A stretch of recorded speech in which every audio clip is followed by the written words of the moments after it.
Good afternoon. Welcome to Tuesday on Better Connecticut. I hope you're bundled up and extra covers right now. What a morning it was this morning. Those winds were whipping in excess So of 60 cold. miles an hour in parts of the state. And all night long. I could hear the but- shutters on my house just going and some trees down as I was driving to work. It's unfortunate. Some people lost power. Not a good scenario there. So just thank goodness there were no leaves on the trees. You know, that helped. So, but nonetheless, very windy and very cold. March came in like a lion. Came in like a lion. And you know what it's going to do? Could go out like a lamb. I hope so. Me too. Rabbit. Rabbit. I was dreaming about rabbit all night last night. If you watched us yesterday, you say rabbit. It's the first time I learned that you're supposed to say rabbit at the beginning of a month. I think it's supposed to be before your feet hit the floor. So you got to say it in bed. The first thing you think of, you got to think of rabbit. That seems strict. Yeah, it is very strict on the rules of good luck. All right, so could this be the year for love? A new survey of single Americans has found that more than half of them are feeling optimistic about finding the one in 2021. How is that going to happen, though? We're still kind of like in pandemic phase here, and I don't know. There's not a lot of places to go and meet people, but I guess they're doing it online, Kara.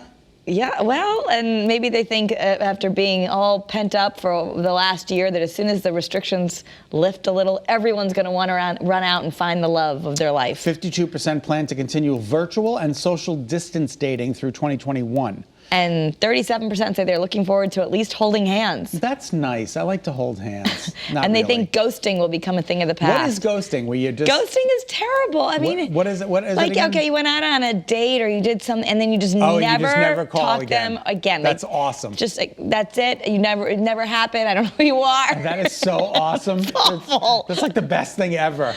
Don't ever talk to me again. I've been ghosted before. It's so painful. It's painful. It hurts. It's tough. The cancel culture is not nice. No, it's not. All right, grab your favorite book, because today is National Read Across America Day, also known as Dr. Seuss's birthday. Yes, and you've been reading to some schools via Zoom. Yes, via Zoom. Technology is not my friend, and luckily I was able to get on with the help of a lot of people here: Peter Canoni, Edmund Longley, Tracy Fallon. I want to thank all these people for helping me. It took that many people to help you click on Zoom? 7 people to get me onto the Zoom. And then it took me because you didn't have a book. And so I had to bring you my Walk It in My Pocket. A Walk It in My Pocket. That's what I read to the kids. All right. And 6 Dr. Seuss books will no longer be published because they say they portray people in ways that are wrong and hurtful. And the titles would be, And to Think That I Saw It on Mulberry Street, If I Ran the Zoo, McGillicuddy's Pool, On Beyond Zebra, Scrambled Eggs Super, and The Cat's Quizzer. So none of those ring a bell as to what is said in them, but that happens sometimes where books are just written in a different time. And they have to be moved on, but I'm sure they'll become collector's editions. I don't know exactly what was said that's offensive in there, but those are the ones they're not going to publish anymore. Well, it says in a statement, Dr. Seuss Enterprises said it made the decision after consulting educators and reviewing its catalog, so it seems that it stemmed from them. Yeah, and they say ceasing its sales is only part of what they're doing to be a good friend to all families. I love this next story. They have a hotel for dogs. Did you see this? There's a horse farm in Scottsdale, Arizona. They're going to put it to use. They're going to take homeless people's pets and they're going to let them shelter in place at this that's such a pretty dog. Look at the big white dog. Because you can't, people are so emotionally bonded to their dogs, it sometimes gets in the way of helping these people land on their feet again.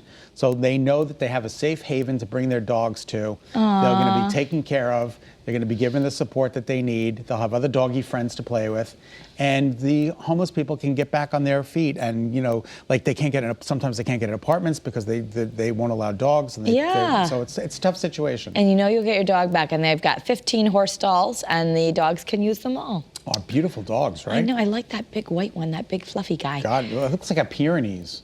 Pyrenees? I hope I got that right. I don't know. So Walmart is now trying to up its game on getting you stuff when you need it. If you need it now, this whole need it now culture. Need it now. No more minimum requirement for the items that you need in a pinch. The $35 order requirement is gone for express delivery, which sometimes you can get things in 2 hours or less. But you still have to pay. Yes. And now I think if you spend a certain amount, you wouldn't. But if you just, let's say you really want to pay $5 on something. I'm not sure why you would do this economically, but you can pay the extra $10 and they'll get it to you within 2 hours. Well, let's say you're in an office meeting and you're in the crunch and you're working on your slide presentation. You realize you don't have any paper clips and you need them desperately. I guess that would come in a good hit. Like, I need it. I need it now. Walmart is going to get it to me in 2 hours. I don't have time to run out of the store. What I end up doing is I just keep adding more stuff to my cart so that I don't have the charge. But then you spent the money anyway. I guess just one thing. Yeah, exactly. This next story is disgusting. This is so gross. So gross. I mean, a pizza shop in Des Moines, Iowa is now using Fruit Loops as a topping. How disgusting is that? Why would you do that? I don't like Do you put it on with, I don't know. Anchovies? It's sour cream cheese and fruit. Is it a dessert pizza? This is disgusting. Maybe? No, there's it's cheese a breakfast cuisine. No, God. All right, they just put something mayonnaise on it. That was sour cream, I believe. Let's move on to something better. Okay. Gal Gadot. I love when you say Gal Gadot. Say it again. Gal Gadot. Gal Gadot.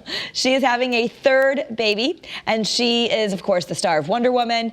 And she made the announcement. Isis with Winds on High. Yes, and she said she loves being a mom. That she actually has felt like Wonder Woman when she delivers a baby, and so she's doing it again. They have 9-year-old Alma and 3-year-old Maya, and she's having another baby. She said the best thing is to become a mother and to give life. Yeah, I would agree with that. She's amazing. She's very beautiful. This is something I'm interested in. Facebook is putting the spotlight on hip hop and its new platform. The social media giant has launched a beta version of an app called Bars. I'm so going to do this. Okay, it's an app to share videos of yourself rapping and freestyling.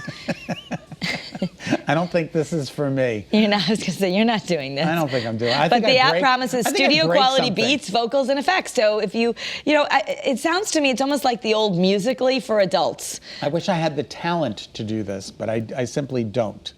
So that's kind of good for all the kids. They say the beta version of Bars is available on limited basis on Apple's App Store. It's probably their answer to competing with TikTok, where people are constantly making videos. Only this time you're actually going to hear yourself. And you can share it with other people too, right? Yep. All right, that's cool.